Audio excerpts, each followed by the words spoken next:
This podcast is for informational purposes only and is not intended to replace professional medical advice.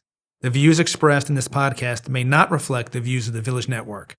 If you are struggling with mental health, please see our show notes for a list of resources. Welcome to Let's Explore That, presented by the Village Network. I'm Lynette. I'm Matthew. And I'm Clint. And we are here with another bonus episode with Dr. Bruce Perry, our biggest, most amazing person at the Village. He's just wonderful.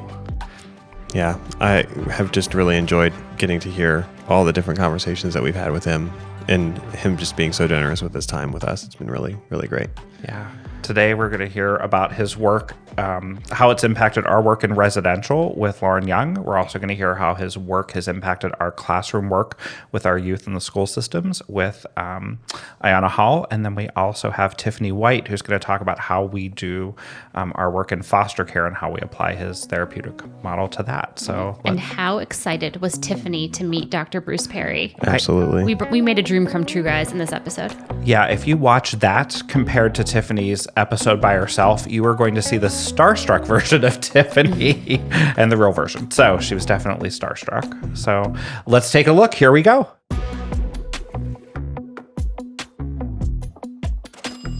And Dr. Perry, we're going to be joined in just a moment with Tiffany White, if you're ready. She is does our foster care program. So we're going to talk about just the impacts that work has had on our organization with your NMT philosophy and how that's impacted that work. Great. Let me just see if this is a better, is this a better perspective, or which one did you want? I feel like that's the angle for our pocket, Perry. So yeah, do that one. Okay. Good. Yes. All right, here we go.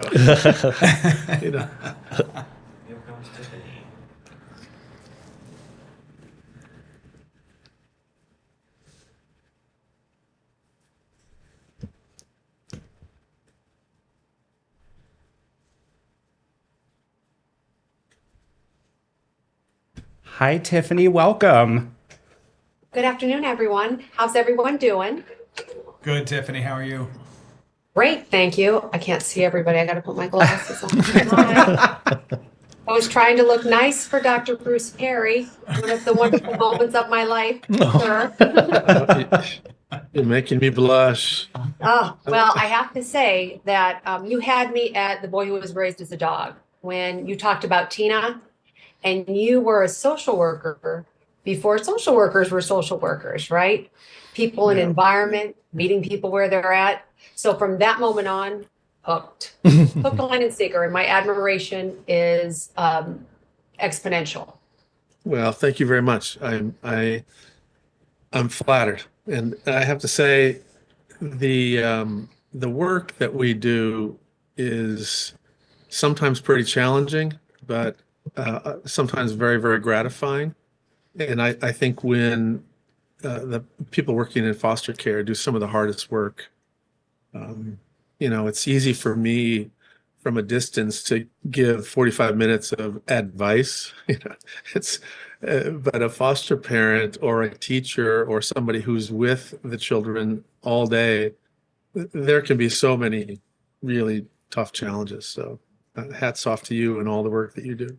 Why, thank you very much. Wow. I'll need a minute on that, sir. And it's interesting that you bring that up, because my question with foster parents, a lot of our foster parents know we're doing this. And so I've reached out to them and I've kind of talked to them about, what do you want to hear about? What would help you out? And I think that from an administrative perspective, we're going out there working with the foster parents and the networks who are our staff, and we're helping them better understand brain development. And, when you're caring for these more challenging children, an explanation around that is often very helpful. So as we know, everyone's framework is going to be varied, and some of the concepts may be difficult for a more conventional thinker, right? So I want to know, in your observation, how can I better deliver the NM teachings to adults that are steeped in that conventional thinking? Yeah, you're kind of bringing up one of the biggest challenges with really the model across the board, whether it's talking to helping law enforcement or teachers or judges or really anybody. Um, Almost all of the people that are working with families and children that struggle have had some education about these issues. They've had some experience, and they've developed their own conventional beliefs about how to influence and change behavior. And for a lot of our disciplines, the the conventional reward and consequence approach, which has worked usually pretty well if you have been interacting with kids that have a typical or an average stress response capability and who have access to a lot of their cortex. They actually can think through the consequences of doing something, or they can keep in mind the consequences of doing something that's either good or bad. And so the reward or consequence part of those programs is actually something that has a chance to help shape behavior. And unfortunately, we have not been teaching very well to our professionals, our teachers, our cops, our judges, anybody, including our therapists, that much about the fact that just because somebody can sit when they're with you and they're quiet and they feel safe and they can tell you that they know right from wrong and they know the rules and they know that taking something from Billy without permission is not a good idea. That doesn't mean that 2 hours later, in the midst of being all dysregulated and overwhelmed, and they take something from Billy, that they knew the consequences. Because at that moment, their cortex, which is a part of your brain that stores all the rules and regulations of the world, that is offline. And so a big part of what we've been able to do, and we think the strategy is, we keep tweaking it because it's hard to communicate. Mhm. And the interesting thing is the very same thing I just described is true about the foster parent, the cop, the therapist. So when they feel safe and calm, they can go, "Oh, Billy doesn't have access to his cortex." But when Billy starts poking at you and spitting at you and yelling at you and saying, "I want to kill you," your cortex starts to get shut down, and all of a sudden you default to the tried and true original way of understanding behavior that you were taught with, and that it is not informed by the biology of the brain. And so this is a hard sell. It's a hard sell when people are overwhelmed and frustrated and dysregulated and they call you and what do I do now? What do I do now? He just spit on me. And that's hard. So the interesting part of that is that when they're sitting calmly and they're kind of at an in-service thing and you describe a situation and they nod and they go, "Oh, that makes sense. That makes sense." 2 hours later for them, when they're in the midst of a mess, they regress to their just the same way that the kids do. And so I think one of the biggest challenges is helping the adults who work with kids remember that they follow the same rules of regulation that the kids do. And that you always have to kind of monitor yourself and try to stay regulated yourself. And when you catch yourself being dysregulated, step back and disengage. And that's a very hard thing to do because our natural tendency is to kind of get more authoritative, step forward, be more demanding. And of course, that just escalates things and blows things up. And of course, like if you're a teacher in an aggregate care situation and you give them that advice, they're like, "Oh my God, that if I let this kid get away with that, then every kid the whole classroom is going to get away with it." And you just, a lot of what you have to do is listen to their fear, help them get regulated, give them opportunities for little wins. And when they have these little wins, they come back and they go, wow, that actually works. Instead of yelling at them, I actually just said, listen, right now, I'm not in a position to deal with this. And step back and do something that regulates you. And the child will have a higher probability of regulating. And so I think that the biggest part about teaching this is interjecting forgiveness into the equation, and just remind people that, listen, we all follow the same rules. If you're regulated, it's going to be easier to deal with the child that's dysregulated. And in foster care, one of the big things that happens is that field tends to attract people who have big hearts, and they give and they give and they give, and they feel guilty if they do something for themselves, right? If they do those self-care things that keep them regulated, they feel guilty. And so what they tend to do is, like, they don't take as much time off. They don't go to their book club one night because Billy's struggling. They don't exercise as much as they start to take their bandwidth and dedicate more of it to the children and less of it to themselves. And in the end, that just kind of wears them out. So I've went on a big, long ramble. Oh my gosh. No, I'm glad it was you and not me, sir, because sometimes I can get a little bit chatty. Everybody there knows that. I want to say that I love that. And can incorporate that into my training, because what a good example that is for a child to say, I can't do this right now. Right. You're role modeling how Right. to better be able to deal with situations. And so, like, when you're working with staff, I tell staff all the time, listen, we're asking foster parents to do what we are doing with them. We are modeling these things. We are talking about these things. We are incorporating these things. And when they can see that it starts to work, that's when it's beautiful. Yeah. And it's in our experience, some of the people who are the most resistant in the beginning become the most kind of dedicated to it after they see it work. Yeah. But they have to kind of see it work. And again, this sort of one of the big issues there is that as a society, we like fast outcomes, right? Take a pill, the pain goes away. We're not comfortable with saying, this is going to take a long time. And you won't even really kind of notice necessarily unless you kind of look back on the way things were 3 months ago. Then you can see the progress. And in fact, that's one of the things that we've had a lot of feedback from foster parents about the metric that has kind of that picture of the child's kind of brain, how it appears to be organized.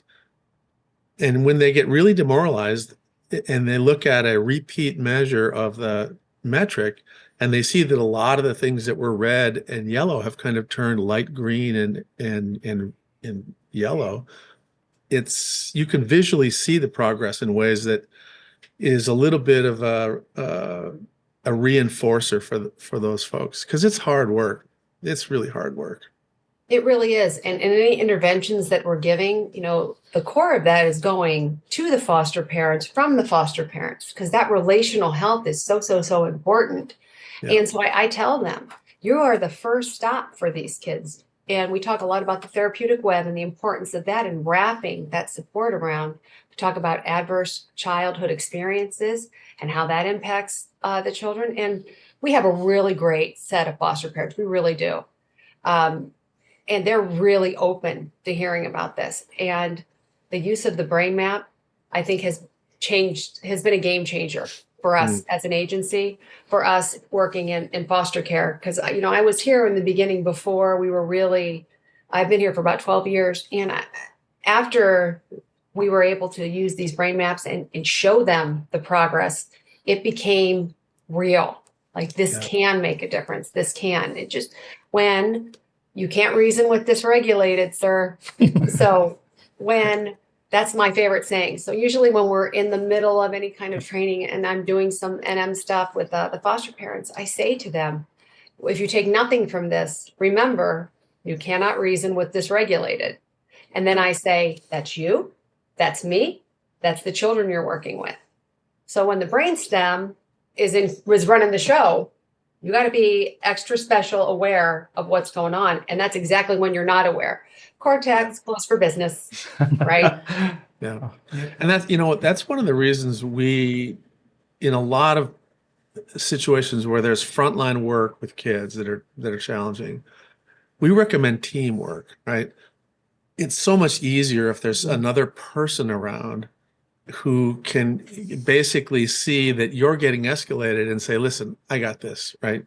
Go take a walk, right? Or, what, I don't want to say go smoke a cigarette, but, whatever it is, Now it's go vape, sir. That's what that is. But it's very helpful. And I for the longest time, I used to recommend team teaching and team casework. Yep. And, not a lot of people have taken us up on that because there's this big fear within systems about the extra cost of having the extra body in there and all that kind of stuff. But when they do it, when people actually do that kind of thing, there's decreased turnover in staff. And the whole sort of relational climate, the milieu climate changes so that it's easier to be there. There's fewer critical incidents. There's more opportunity for professional development because you've got your cortex open to learn. And I think it's something that we've tremendously underappreciated. People talk a lot about the ratio, right? The ratio of teacher to student or childcare provider to babies or toddlers or whatever it is. But I think we need to start talking about the ratio of supports for the primary provider, right? So what's the ratio of relational connections that the typical foster parent gets during the day? And what you'll find is if that ratio is like 3-to-1 or 1-to-1, over the course of a week, you burn out. I mean, if you don't have a group of people that can be your regulation, your relational support, you're not going to be able to turn around and do that for kids, particularly in the way that we've set it up, that there's a very thin ratio of adult to child. And so anyway, kind of rambling there. No, that was awesome. Tiffany, I really appreciate you carving some time out of your day to join us for this part of the conversation. And we will Tiffany, by the way, you look lovely. Now I'm blushing, sir. All So right. Thank you, anytime, Tiffany. any opportunity I ever get to have an audience with you, sir, I would take it. I'd stop anything else I was doing. So I'm very flattered. Thank you very much. And keep up the good work. thank you. And thank you for all of that. And just so you know I have to go, but I want to say, I love this idea. You know how we use a diagram and we show what the kids are getting with their relational contacts? I'm going to start using this with foster parents, and I bet it'll make a There you go. difference. Wow. It'll Give make it a big tool, difference. sir. Yeah. Yep. Thank you, Keep learning Tiffany. every day. Love Thank you, that. everybody. Bye-bye. Thank you. And as we're getting ready for our next conversation, which is going to involve our residential program, Rich, Dave, anything from your thoughts about what Tiffany and Dr. Perry just discussed? Yeah, I thought her question was great, and I love the comments you made on it, especially when you're talking about everybody wants that quick fix. And we talk about things within the system, and I always look at the system all around the kids. They're at home, which is the family unit is kind of a system, and then you have the education system that the kids spend a lot of their time in. And you see it in the schools too. If a youth is dysregulated in the classroom, that the teacher wants a quick end to that because they have to teach their curriculum. So right away, they're looking to shut that youth down, or they become very authoritative to the youth, and they confront them and challenge them, and then everything escalates, and it's all out of whack. Where we see in using the neurosequential model of therapeutics, not only in foster care, but we use it in the schools too. You're teaching educators, you're teaching parents on why this is bad, and you're giving them alternatives of what to do to regulate it. And speaking to the support system, we find therapists in the schools working with the teachers in the classrooms works great, because when these things happen, you have that extra person there to intervene. deal with the youth one-on-one and be able to take the time that they need to regulate them so they're not disrupting everything and it doesn't become confrontational between the teacher and the youth. And I think it's really implementing that model in those settings has made a big difference. It's powerful. Yeah. The more I learn on the NMT, the more I have tried to incorporate it into my house, raising my kids. And the funny thing is like as my kids get older, like they notice the difference in the way Mary and I have parented in the house from when they were younger. and I mean, being brought up like with the Italian background, it was very cut and dry, and it didn't work for me as a kid, and it didn't work for my kids. But the more I'm learning here, and we incorporate that, and Mary and I talk about it, we've seen a big difference in how we function as a family. And my son recently even told me, we were at the gym, we were having a conversation, and he said, I really noticed like a big difference. He said, like over the years in the way like you and mom handle like Emma and I. And he's like, and I really appreciate it because he's saying it's been good for him in his upbringing in the way we deal with stuff differently now. Because we understand when the kids are upset and we're authoritative to them, it's not good outcomes. Well, and I think that so was interesting. That was Rich off of NMT, and now this is Rich on NMT. So, And speaking of the home, that's our next guest, which is actually Lauren, who does our residential piece, which we talked a lot about in the last episode about why you like working with us is because we have the kids repetitively throughout the day. So let's apply that to this next conversation. So if I could explain, Dr. Perry, as Lauren comes on, maybe it's been 5 years. We've created these positions. Tiffany, who you just met, is the director of fidelity for foster care. Lauren is the director of fidelity for our residential services. Both of them are trained, certified in NMT, and their job day in and day out is to consult with our programs and making sure that we're hitting our fidelity to NMT and holding clinical staffings. Over the last several years, we've been in the process of developing a program evaluation, annual program evaluation that very much involves how do we measure the impact of NMT and is it being implemented to fidelity? Nice. I love that. We have, and you got, I don't know if you've had a chance to talk to Zoe Flippin at all about what she's been doing. I haven't. But at some point, Zoe Flippin is a clinician at one of our bigger programs in Arizona, and then she's moved to another organization. But one of the things that she did very, very well was put together a way to kind of track the saturation of the concepts into everyday practice and that kind of stuff. And I know that, Emily Wong has been thinking about that. And a lot of people that have been doing this have some ideas about how do you actually look at whether or not in this classroom, for example, are they being relational? Is there rhythm? Are they respectful? And different people have used different ways to frame that. A lot of people like to use the 6 R's. That's what we're doing as kind of the anchors. And anyway, so Lauren, thank you for joining us. Sorry I didn't mean to talk over your time here. That's okay. So, Lauren, tell us a little bit. You prepped some questions with Dave. Let's talk about how this has impacted your work and what you do every day. I know we've had some conversations in the past, but I'm anxious to hear you have them with Dr. Perry. Thank you, Matthew. So, Dr. Perry, we seem to be seeing in residential services an increase in the number of youth that we would say are experiencing developmental or complex trauma. What is developmental trauma, and do you think that the child welfare and mental health systems are prepared to work with these youth at this time? Well, I'm not sure how much you want to get into kind of the weeds about the diagnostic labels, but in brief, when folks refer to developmental trauma or complex trauma, which is kind of developmental trauma is a form of complex trauma.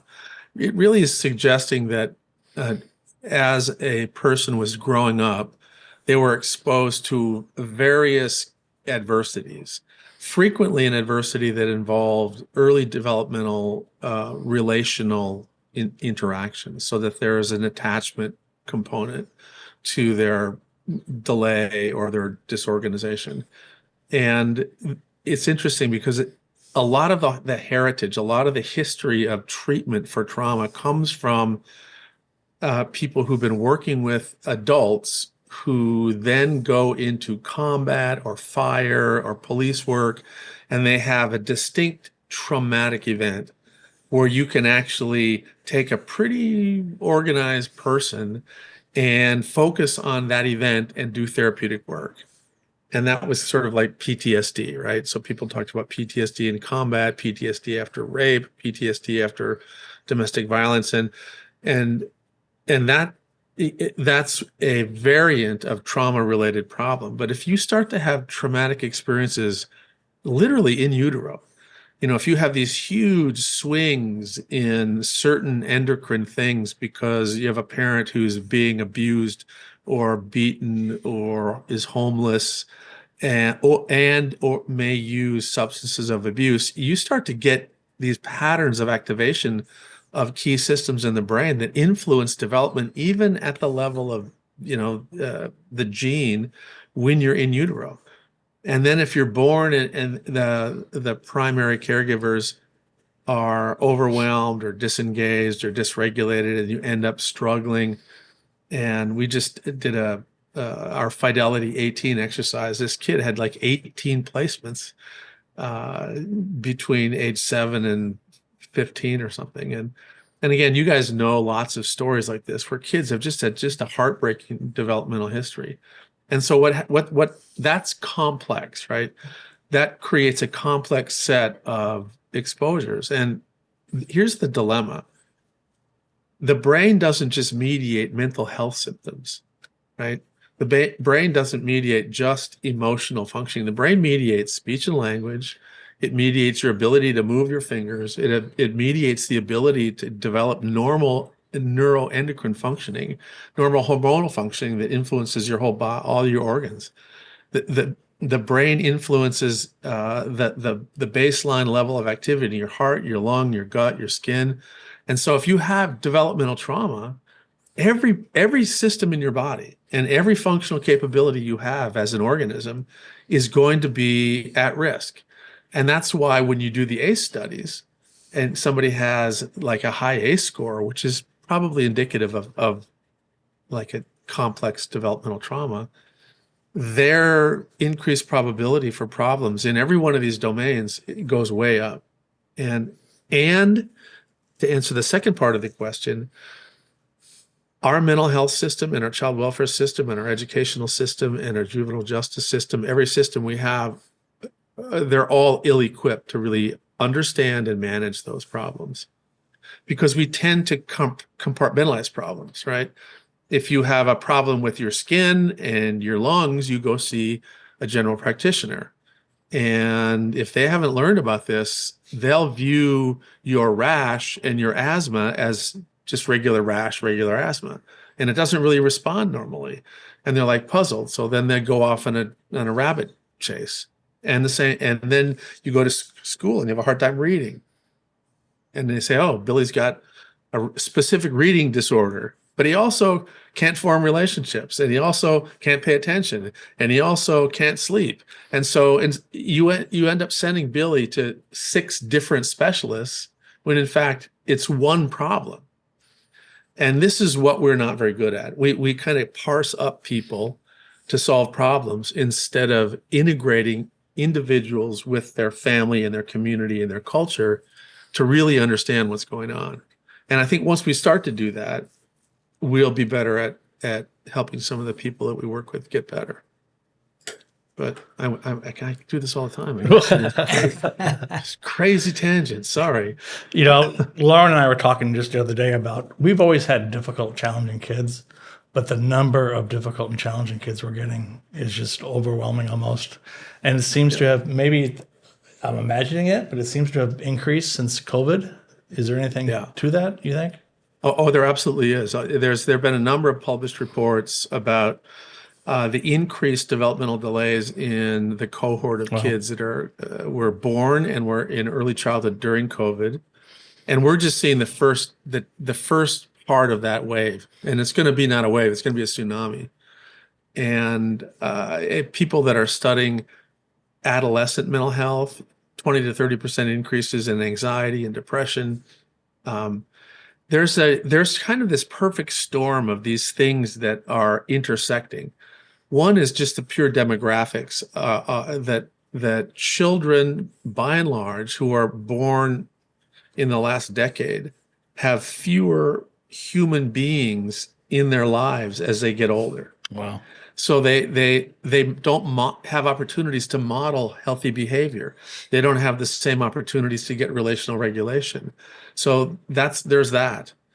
Superimposed with the fact that the huge increase in utilization of phones, screens, et cetera, at a younger and younger age. And that takes time and bandwidth away from normal social interactions. So you've got the combination of relational poverty, overactivity with screens, and then that's superimposed really with COVID, which provided sort of this additional like year and a half of social isolation that pushed a lot of systems and parents over a tipping point. And just because COVID ended, that doesn't mean that the consequences of that ended. And so in schools, for example, because of COVID, children were behind academically. School boards were putting and are still putting pressure on educational systems to catch up. Teachers were overwhelmed because they had to teach and take care of their kids and be home at the same time. And they come back and they're not given an opportunity to get regulated again. They're actually, instead of taking your foot off the gas pedal, they've been asked to put their foot on the gas pedal and catch up. And that's led to this, in some cases, a death spiral. Teachers leave. We can't recruit teachers back in. And so there's fewer teachers, which means more kids in the classroom, which means more relational poverty, which means more screen time. And it's like, we're in a mess. Yeah. We're in a real mess. What's the solution? I think that there are going to have to be multiple solutions. I mean, one is that there has to be an increasing awareness about the importance of connectedness, community, culture, and at the same time, an awareness of the negative consequences of too much screen time. And Jonathan Haidt just wrote a big book that's going to get been getting a lot of traction about the anxious generation, and it provides a very strong argument to the general public about the value of keeping young kids off of phones until a certain age. Really starting to think more intentionally in a very structured, contained way about when do you introduce screen time to kids and that kind of thing. Now, here's the dilemma. When you come up with all of these policy findings about what's good for kids, the people who listen to that are parents who have bandwidth to live to that. And so all of these public engagement campaigns about how the importance of early childhood and brain development, and it's good to read to your kid, and it's good to talk to your kid, and it's good to keep them off screens. The people that need it the most don't watch that stuff.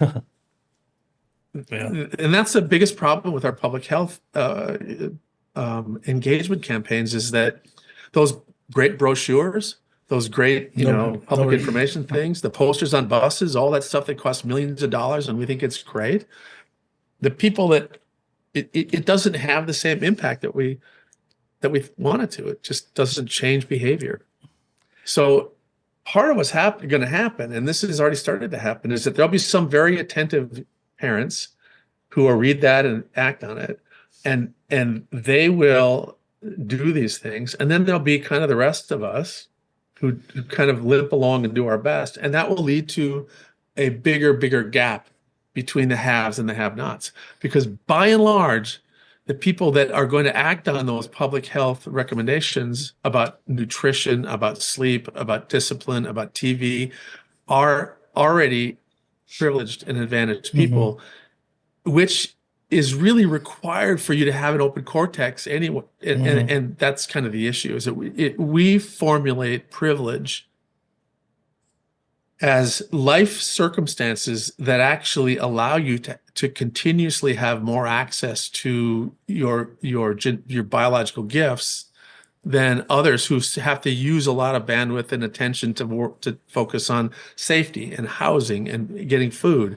And if you eat your bandwidth on that, you're not sitting around thinking about the meaning of life and I want to be an artist, and let me just go contemplate thing. Be There's not a creative. lot of that. You can't do that. So And Lauren, with our time left, did you have any other questions for Dr. Perry? I'm so sorry. No, that's awesome. Like we could listen. Let to her you. stay. No, this is Let her stay. Lauren, don't go, Lauren. we have to talk about school-based therapy next. All right. Thank you, Lauren. We do. Lauren, I'm Thank sorry. you. Did you have any other questions? You're good. Actually, Dave stole my next question. Oh, so sorry. He's the we're best. Good. I'm sorry. He answered it. Yeah, he did a great job. Thank you. Thank you, Dr. Perry. Thank you, Lauren. Sorry. I have to learn. I Listen, I sound like the worst listener on the planet. Like, right? One little question, and I just talk for 8 minutes. Well, that's what we want. We want to get your viewpoint on it, and I thought that was really good. Yeah. And I mean, I think what like Lauren and the staff do in residentials, they're trying to find opportunities to socialize our youth, like, because you're right. Like, after post COVID, we're looking for more ways to be antisocial and keep things like almost out of community interacting. Like when you see like more spots at the Walmart for like just picking up your stuff instead of not going in and shopping. Like there are so many ways to not have to leave your house to shop right now. You're looking at big stores closing down, but everyone's shopping online. Food, clothes, all your materials. No one's getting out. That's a big place for interaction. The grocery store, the supermarkets, department stores, the malls. They're all a thing of a past. Growing up as kids, everyone went to the mall to go hang out. That doesn't happen anymore. And these kids can't socialize. So how are they supposed to develop these normal relationships? And how do we provide them for our kids in the residential setting when we have a society who's trying to get away from that? Because you're right, everything is on the phone, the computer. Oh my God, even meeting people. Like you talk about like just kids all the time using the dating apps instead of like going out to like meet people. I've been hearing from folks that like kids don't want to learn how to drive. What? Yeah. Exactly. They're Yes. like, why should I get, or you say, hey, you want to have a friend over? Like, well, I'm playing with him Yes. online. You're like, well, you don't want to see that person? Right. Wow. I hear that all the time.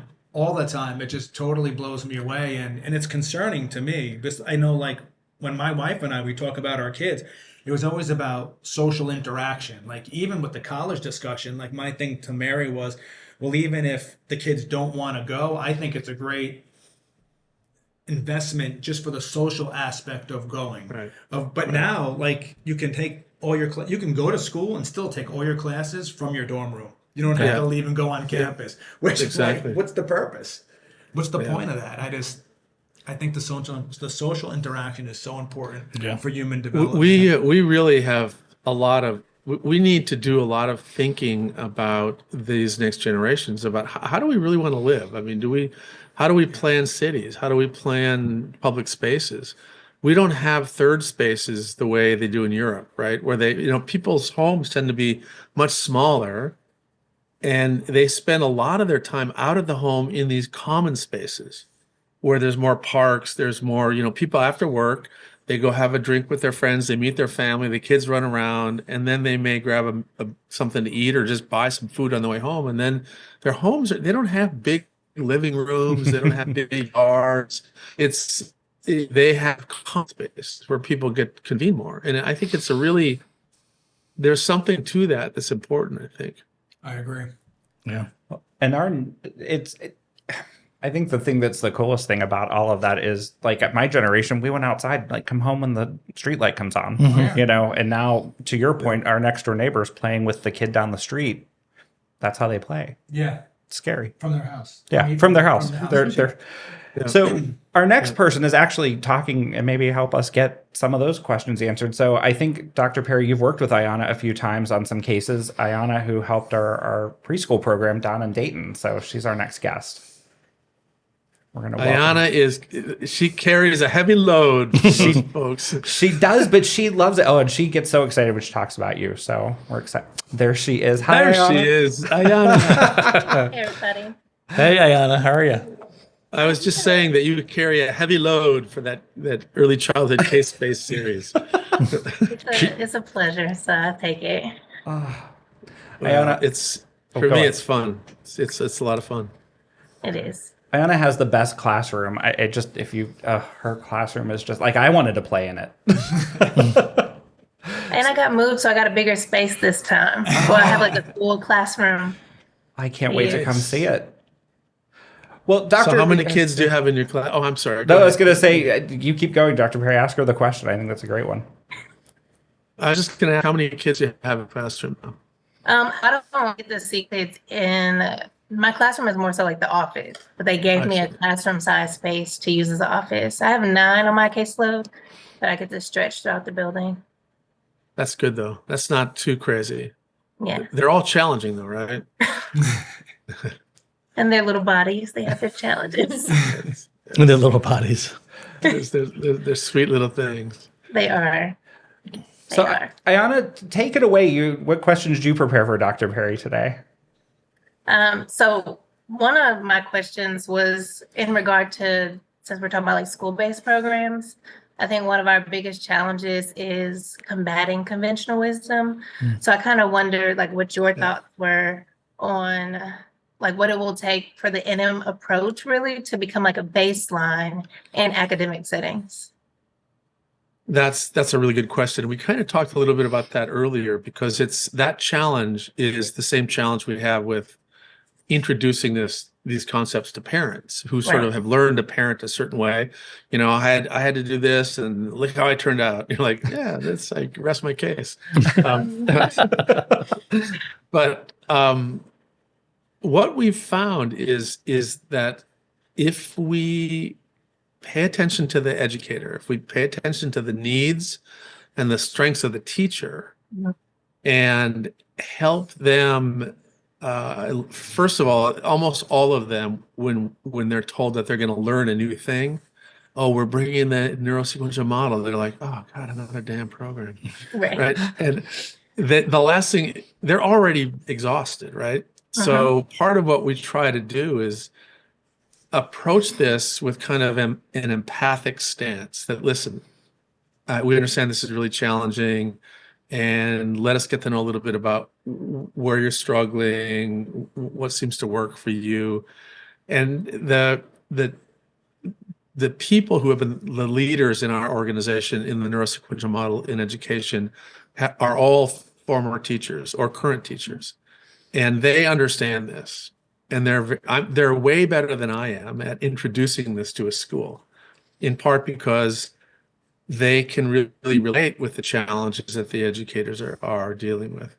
And in the actual implementation of the NME, the formal NME, the target of the work is not the kids. The target of the work is the teachers. Right. And the way it is presented and discussed tends to be pretty supportive of the teachers. And in the beginning, there has to be kind of a relationship building process. And one really big step towards building that sense of connection is that the person bringing you the content is a teacher. And the idea is with the NM, really this is NMT and all of our versions of the model, we really want to create internal expertise in the organization. We want internal expertise to be built in the school. And so we both recognize the existing expertise and try to create a climate of cooperation where there's a willingness and an interest to learn more about what you're talking about in terms of the brain, in terms of regulation, and why would you do this? And it's really it's a pretty quick study once somebody feels kind of heard. And if you don't hear them, I mean, if you don't sort of acknowledge that this is really challenging, and I think people feel like they're being intruded upon. I know a lot of schools have, 2 years ago they had Model X, and then they had Model Y, and then they're going to have Model Z, and after a while they're just so burned out. And unfortunately, the way a lot of these programs are introduced is, instead of being in these little doses where there's like an hour a week or maybe an hour and a half a week, and then other content, other sort of capacity building stuff you get to do on your own. You have control over kind of how deep you go and when you do some of that stuff. If you say you're going to have to find coverage for this afternoon, or if you're gone, then you're going to have to catch up, and we'll get somebody to substitute on your thing. We'll have these teachers cover those classrooms, and then when they're taking it, then that's when they do these 3, 4, 5, 6 hour professional development things, which tend to be very intrusive and very ineffective. And so what we try to do is we have a light touch, but we just keep touching. Like it goes on and on and on and on. And after a while, you're kind of hearing the same things again and again and again, and you read it, and then you see a video clip, and then in a case conversation, you hear it. And little by little, I think it's the concepts start to sink in. And then if you have good, sort of a good trainer helping you build it in, then you can have some real practical conversations about what's going on in real life in my classroom. And, maybe this will work. And that's kind of what we think happened, that helps people shift their perspective. But Ayana, and you've seen this, we were talking about this before, like if a teacher or a learner feels regulated and safe in that process, and they're learning and they're getting it up in their cortex, and it's kind of in the newest part of the developing brain or the organizing cognitive part of the central nervous system, and you're kind of learning some new ideas. But the moment things get dysregulated in the classroom, you start to shut down cortical things. So the first part of the cortex you shut down is a part. It's like, first hired is first fired, right? Or last hired is first fired. So last learned is first lost. And so that's the way the cortex works. So the newest concepts that you're just starting to get some understanding of, they're the first things that you kind of just move away from, and you retreat to the stuff that is more familiar. And it's interesting, and I don't want to sort of talk out of school, but there are probably examples that you can think of where in the beginning, you guys started with less pressure, right? There were fewer kids. There was more of a runway for learning some stuff. But as soon as you started to get more and more kids, and some of these kids were even really challenging and not that responsive to some of the things that were being suggested, you probably saw some of the staff start to return to former concepts about how to manage these behaviors, as opposed to being more sort of, thinking more about regulation, being more relationally focused. And that's just the way the brain works. And so it is, we talked about this earlier, it's a tough sell, and it takes time, and it takes a lot of persistence, which you guys have demonstrated. And but it's still hard, right?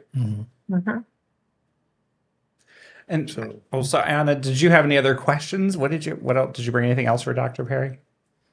That was actually, I think, one of the biggest things that I feel like is one of our challenges in schools is getting that collaborative piece over time. I know it takes time. I think one of the other things that I think we're working on here is similar to what you just said, just them remembering, like not shutting that part out, the new part, and getting them to utilize it with the students. Yeah, and helping them just reminding them again, listen, if you're regulated, it'll help everything, right? just make sure you're regulated. When you start to get dysregulated, step back a little bit, do whatever regulatory thing you need. Sometimes you need to have somebody come in and help you, take over for a little while, give you a little bit of a break. But it's hard to do. I mean, this is hard work. We're putting educators and foster carers in a situation where there's like supposed to be this one developmentally mature expert that's supposed to manage 6, 7, 8, 9, even more kids at once, all of whom have different needs and different strengths. And, at any given time, one of them is going to blow up. And so you just need to remind yourself, listen, this is a very high expectation. In the real world, in the real natural world, there would be, for 9 kids this age, there'd be 30 adults to help me manage this. So if you forgive just give yourself a little bit of a break. Be forgiving and be patient with yourself, and just do your best. I think that's one of the reasons I love residential, is that the ratio in residential is different than the ratio in education, right? It's not perfect, but there are more bodies around to kind of help when there are these sort of episodic outbursts, and it makes it easier, I think, to deliver over time a regulated, relationally focused set of services than in a really challenging classroom where you've got one teacher and episodic supports. So. Great. Well, thank you so much for your time, Ayana. I appreciate you jumping on today. I appreciate the opportunity. It's good seeing you. Thanks, again. Ayana. Good Thanks, to see you. Ayana. And as we wrap up, Rich, Dave, any thoughts, final closing thoughts as we look at our last few minutes? I'm focused on that issue or that question of the developmental trauma and the impact of COVID, and just moving forward, the issues we're going to have with the juvenile justice system, child welfare, educational system. It is a wave, Dave. It is a wave, Dave. I'm a poet and I didn't know it. You have to ride it. Ride the wave. Yeah. So, I mean, we thought we were making ground, I think, before COVID. Now it seems, we'll see. Hopefully we'll be prepared. Yeah, I had this very conversation with Maya Salovitz, who's done a lot of work in substance abuse policy. And there was a lot of progress being made about harm reduction. And when COVID came along, all of a sudden there was an increase in drug use, some more drug-related deaths. And then all of a sudden, guess what? Regressive policy, right? So Oregon reverses all of its progressive policies around substance use and dependent stuff, and they're going to get more punitive. Mm-hmm. And that's kind of what happens. But the good news is that the normal developmental trajectory for progress in a person, in a family, in a system, in a society is that there's progress, and then there's a plateau, and then something during this plateau, there's an accumulation of stuff, energy, information, kids that are 10 become 20, and early, caseworkers who kind of have new innovative ideas and are getting squished when they're 22, all of a sudden become the 35-year-old supervisors. And then there is a deterioration, and then there's a quantum leap. And so the next time we kind of get through something like this COVID thing, we're going to come back and reinvent better things. Mm. But it takes time. It just takes time. And I think it's hard to have that in your head when you're working every day with families and systems, and you see again and again and again stupid decisions. You see government policy that cuts its nose off despite its face. You see penny wise and pound foolish decisions about how to allocate resources. And it's demoralizing. But my argument and I want people to think in a hopeful way, because all of the things you're doing for individuals, for families, for systems, it gets stored somewhere, and it's going to come back out some way that you just can't always predict. But the reality is this: over time, the more good you put in, the more good you'll get out. And if you're not there putting the good in, then there's going to be less good to come out later Okay. on. So just keep doing the right thing. Keep doing the right thing. Keep being good to people. Keep being kind. Keep listening. Keep learning. Just plug away. Don't give up. Persistence. Yeah. We'll be repetitive. 6 Yeah. hours. So, well, Yeah. Dr. Perry, we really appreciate your time today. Thank you for carving out more time to explore this topic, and we look forward to seeing you again soon. Awesome. Thanks. Thank you. I always have fun talking with you guys. All right. Or actually, I should say talking at you guys. That's all right. We love it. Thank you. Thank you. Yeah. See you guys. Bye-bye. Take it easy.